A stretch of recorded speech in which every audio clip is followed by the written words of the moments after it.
তো আজকে আরও পার্সেল ঢুকেছে কপার কন্ডেন্সার, যেটা আউটডোরে থাকে। সেই কন্ডেন্সার বিভিন্ন মাপের হয়, সেই মাপের আছে। যে মাপটা যার দরকার সে নিতে পারো আমার কাছ থেকে। আর এগুলো হচ্ছে কপারের 1.5 লাইন আর 1 লাইনের। এখানে এসছে ইনলেট পাইপ ওয়াশিং মেশিনের, যেগুলো অটোমেটিক, সেগুলো হবে সেমি বাল্ব দিয়ে টপ লোডিং ফল লোডিং সবই হবে। এটা সব রকম কোম্পানিরই এটা হবে।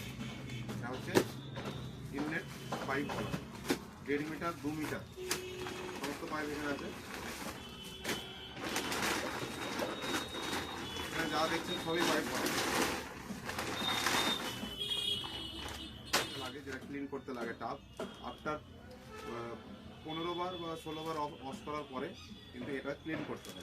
সেই জন্য এটা হচ্ছে স্ক্যালগন দিয়ে পরিষ্কার করলে চলে যাবে। অনেকে ভিনিগার দিয়ে পরে, ভিনিগার থেকে কিন্তু স্ক্যালগন দিয়ে করে ভালো হবে। এটাও ঠিক তাই, এটা আলাদা কোম্পানি, এটা এলজি, ওটা স্যামসাং।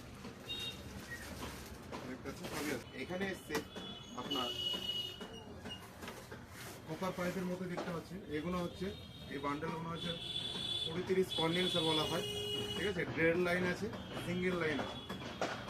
তো এগুলো আউটডোরে থাকে, সব রকম কোম্পানির ফিট হবে, মাপ মিললে হয়ে যাবে 20-30 কন্ডেন্সার কপার। যাদের অ্যালুমিনিয়াম আছে বা কপার লিকেজ হয়ে যায় সেই ক্ষেত্রে কিন্তু এগুলো লাগাতে হয়।